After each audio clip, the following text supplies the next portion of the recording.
নিজের গুনার কারণে তওবা করার কথা মনে না থাকলেও অন্যের দোষ যেটা মাটির নিচে চাপা আছে সেটাও সিআইডি অফিসারের মতো দায়িত্ব নিয়ে ওই দোষটাকে মাটির ভিতর থেকে বের করতে আমরা প্রস্তুত আছি।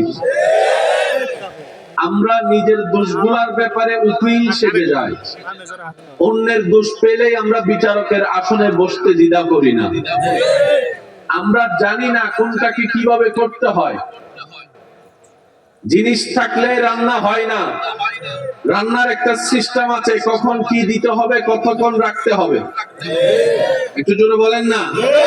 সব প্রসেসিং যখন পারফেক্টলি ভাবে হয় তখনই আপনার আমার সেই রান্নাটাই ক্ষুধা নিবারণের জন্য একটা স্বাদের খাবার পরিণত হয়। কথা বলেন ঠিক কিনা?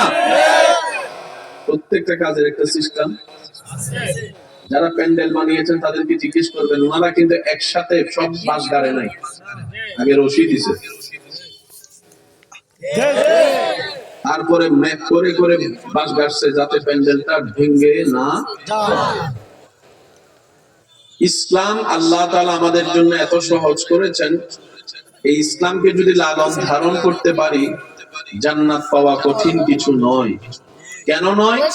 আমাদের কর্ম দিয়ে যদি জান্নাত পাওয়ার হিসাব লাগাই তাহলে জান্নাত তো পাওয়া দূরের কথা, জান্নাতের ঘ্রাণ পাওয়ারও যোগ্যতা আমার নাই, আপনারটা আমি জানি না।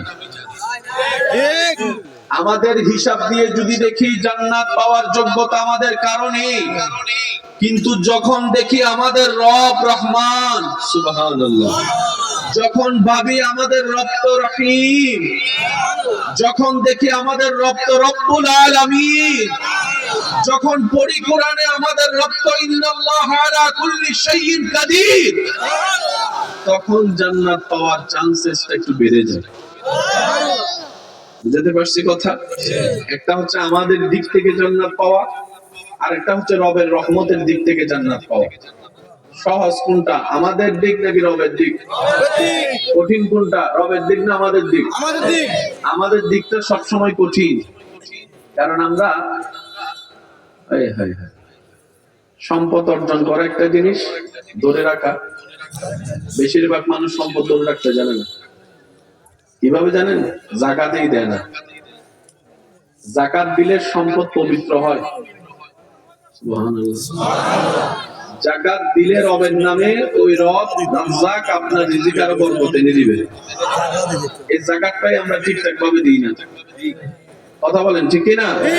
সেজন্য আমি প্রায় সময় একটা কথা বলি, রব্বুল আলামিন আমাদেরকে দিতে প্রস্তুত, আমরা নিতেও জানি না, চাইতেও জানি না, রাখতেও জানি না।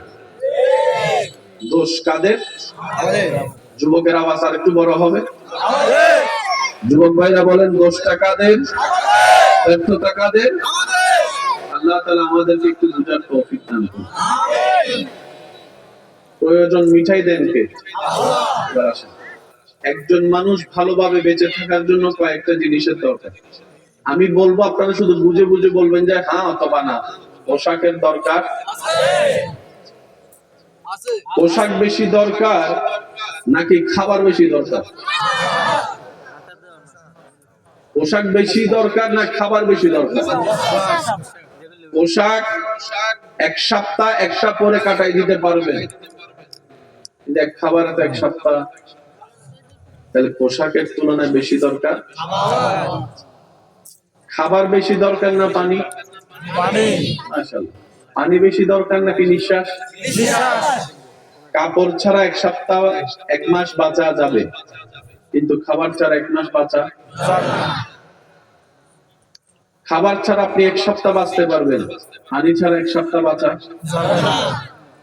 পানি ছাড়া আপনি একদিন বাঁচতে পারবেন, নিঃশ্বাস ছাড়া আপনি 10 মিনিট বাঁচতে পারবেন না। এবার বলেন, সারা পৃথিবীতে এখন রাজত্ব করতেছে গরু ছাগল না মানুষ? অহংকার করে কারা? হিংসা করে কারা? পেঁচ লাগায় কারা? যুদ্ধ করে কারা? দুশ্মনী করে কারা? অশান্তি করে কারা? মারামারি করে কারা? এলাকায় জামিলা লাগায় কারা? পরিবারের অশান্তির দায়ী কারা? এই মানুষ কখন করে? যদি বেঁচে থাকে। বেঁচে থাকার জন্য কি দরকার? নিঃশ্বাস। দুনিয়ার একটা নিয়ম কি, যেটার চাহিদা বেড়ে যায় করোনাকালীন সময়ে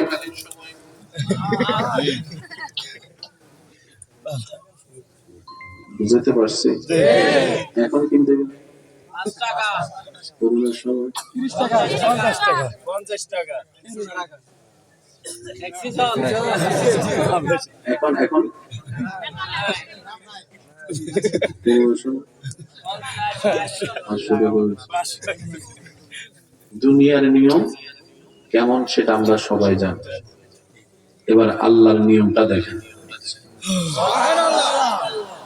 কাপড়ের চাইতে বেশি দরকার, আমি সবার মনোযোগ চাচ্ছি, কাপড়ের চাইতে বেশি দরকার, খাবারের চাইতে বেশি দরকার, পানির চাইতে বেশি দরকার। আল্লাহ কেমন সিস্টেম করেছেন দেখেন, কাপড় আপনাকে মার্কেট থেকে কিনতে হবে, কিন্তু খাবারের বাজার আপনার ঘরের এলাকায়। এই খাবারের চাইতে পানি যেটা আরো বেশি দরকার সেটা পাওয়াটা আল্লাহ আরো সহজ করে দিয়েছে। পানির চাইতে বেশি দরকার প্রত্যেক সেকেন্ডে নিঃশ্বাস, সেটা আল্লাহ এত সহজ করেছেন, আপনি যেখানেই যাবেন নাকি নিঃশ্বাস নেবেন আল্লাহ অক্সিজেন সেখানেই পৌঁছে দিচ্ছে। কাপড়ের জন্য একটা খরচ আছে না নাই? খাবারের জন্য, পানির জন্য, নিঃশ্বাসের জন্য, বিশ্বাসের জন্য, বিশ্বাসের জন্য। এই নিঃশ্বাসটা যদি আল্লাহ মানুষের আন্ডারে দিত,